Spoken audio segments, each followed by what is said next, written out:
In 1517, Martin Luther, a monk and a scholar, posted his thesis, the Disputation on the Power and Efficacy of Indulgences, also known as the 95 Theses, on the door of All Saints Church in Wittenberg, an act that launched the Protestant Reformation.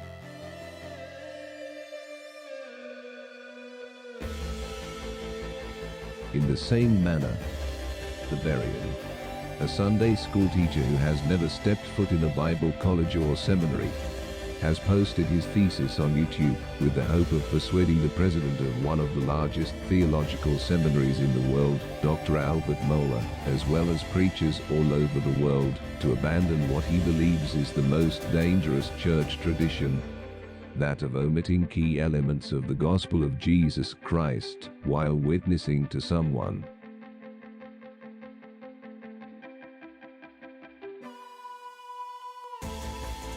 Is it right to notify a preacher once you realize that he is habitually omitting some of the key elements of the gospel?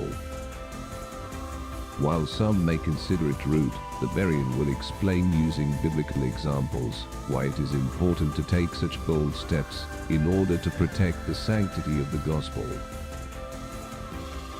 Now, let us watch as the Berean explains the biblical precedent of examining if modern-day preachers are giving versions of the gospel that meet the standard set in Scripture. In this section, we are going to be examining the gospel versions that have been given to us by the world top expository preachers to see if they are mentioning all the key ingredients of the gospel. I suspect that there are many people who will be shocked that I have the audacity to question if these men are preaching the right message.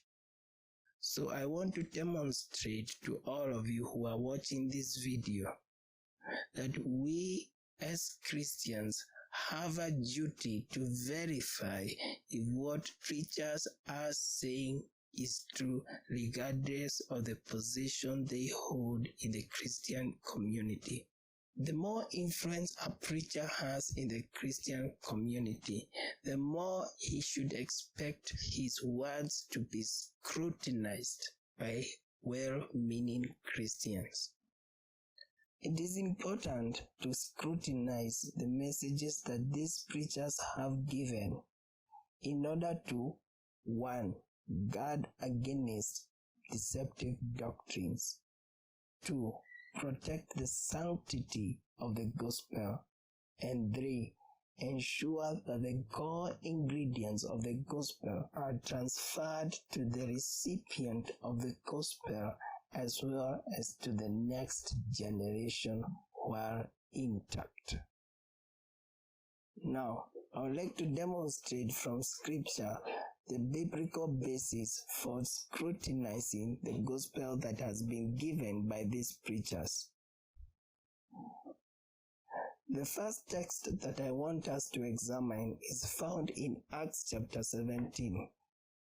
Acts chapter 17 from verse 10 to 12 says, "The brothers immediately went to Paul and Silas away by night to Berea.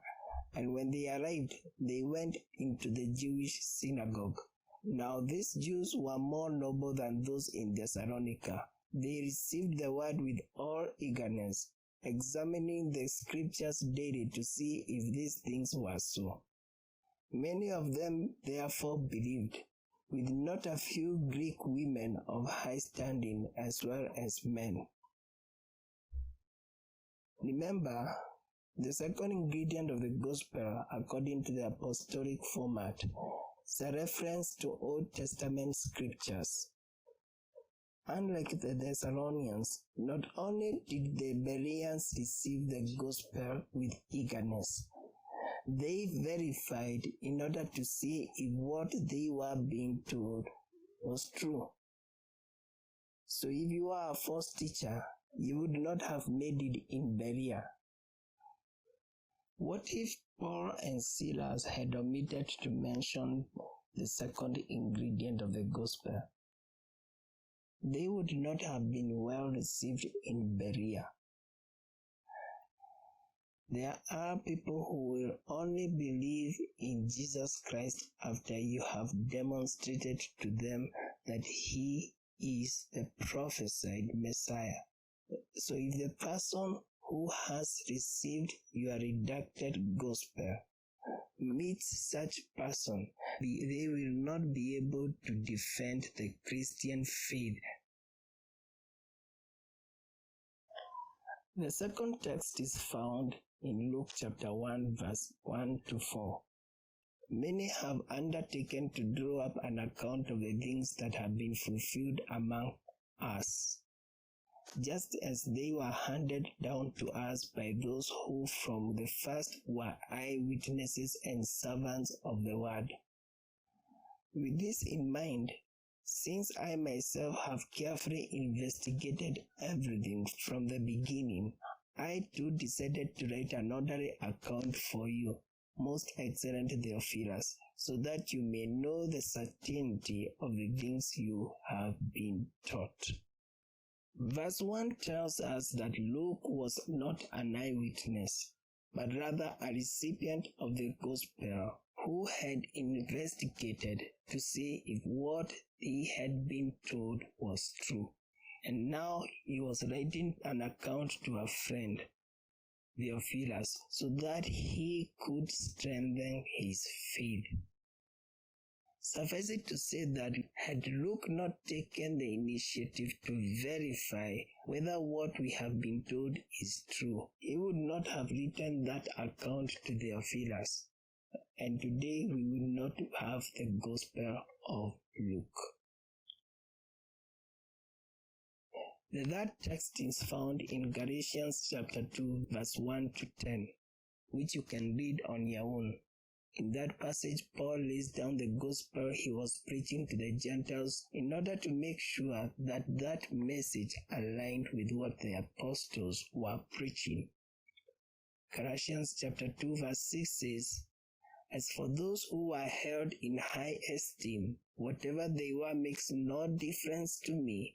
God does not show favoritism. They added nothing to my message." Meaning that they found all the key ingredients of the gospel in Paul's version of the gospel. But that was not the case with Apollos. Luke tells us in Acts chapter 18 verse 24 to 28 that after preaching a sermon, Priscilla and Aquila had to take him aside so that they could explain to him the gospel of Jesus Christ more clearly. Today, we need more Priscillas and Aquilas to stop preachers all over the world who are giving out messages that are affecting both the sanctity and the transference of the gospel of Jesus Christ. We should not just sit around and watch as people preach gospels that are missing key ingredients, because the gospel a person upholds is the gospel they will pass on to others. If a gospel is missing key ingredients, those others will omit key ingredients. But if the gospel you preach is unredacted, those who adopt your gospel as the gospel will hand it over to others unredacted.